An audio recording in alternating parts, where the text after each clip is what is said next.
کہ ایک شخص نبی کریم علیہ السلام کی بارگاہ میں حاضر ہوئے، عرض کرتے ہیں یا رسول اللہ صلی اللہ علیہ وآلہ وسلم مجھے جہاد کی اجازت دے دیں، مسلمان قافلے جہاد کے لیے جا رہے ہیں، مجھے بھی بڑا ذوق و شوق ہے کہ میں جہاد کے لیے چلا جاؤں، آپ مجھے اجازت عطا فرمائیں۔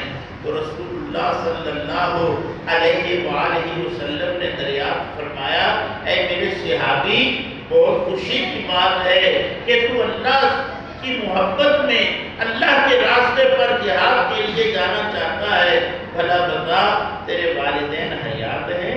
عرض کی ہاں یا رسول اللہ صلی اللہ علیہ وآلہ وسلم میرے ماں باپ حیات ہیں۔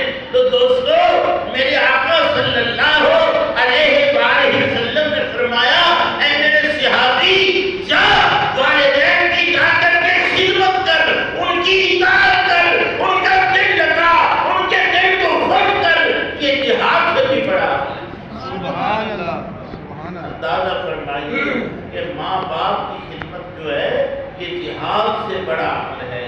یعنی جہاد جب عام ہو جائے کہ حکم ہو جائے حکومت وقت کا کہ سب نوجوان نکلیں جہاد کے لیے، وہ تو ایک الگ بات ہے۔ جب ملک کی خاطر جہاد کرنا پڑ جائے، جب اسلام کی عظمت کی خاطر پوری دنیا جہاد کے لیے نکل آئے، پھر حکم ہے کہ آپ جہاد ہی کرو۔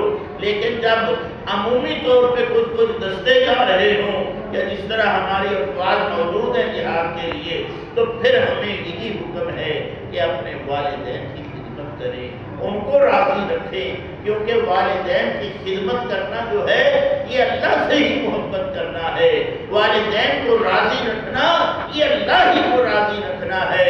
لیکن افسوس افسوس سخت افسوس ہم ماں باپ کی طرف توجہ ہی نہیں دیتے۔ حضور صلی اللہ علیہ وآلہ وسلم نے فرمایا، جس سے ماں باپ ناراض ہو جائیں اللہ تعالیٰ اس شخص سے ناراض ہو جائے۔ ہم ادھر لگے ہوئے نماز پڑھ رہے ہیں، گھر میں والدہ ناراض بیٹھی ہے، ادھر نمازیں روزے کر رہے ہیں، ادھر والدین ناراض بیٹھے ہیں۔ دوستو یہ آپ کی نماز آپ کے منہ پہ دے ماری جائے۔ ماں باپ کو راضی رکھو۔ ہم بیوی کو راضی رکھتے ہیں، ماں کو ناراض کر دیتے ہیں، یہ بدبختی کا حال ہے، سمجھے نا؟ اس لیے بعض لوگ یہاں تک بھی آ جاتے ہیں علیاذ باللہ کہ جی میری بیوی تو بہت اچھی ہے لیکن میری ماں جو ہے نا وہ اسے بہت خراب کرتی ہے، تنگ کرتی ہے، اس کے بڑے گلے شکوے کرتی ہے اور اس کو بڑا برا کہتی ہے، ماں بڑی بد زبان ہے۔ علیاذ باللہ اے نوجوان تجھے شرم نہیں آتی؟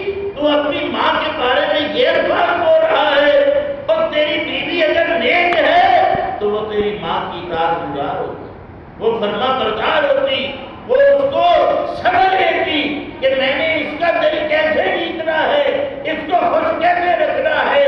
یاد رکھو یہ کوئی بھی فتویٰ نہیں ہے کہ بیوی نیک ہے اور ماں جو ہے وہ بری ہے۔ فتویٰ یہی ہے کہ ماں افضل ہے، ماں اعلیٰ ہے، ماں جو ہے وہ اللہ تبارک و تعالیٰ کی طرف سے تمہیں عطا کردہ فتویٰ ہے کہ راضی رکھو گے تو خدا راضی ہوگا۔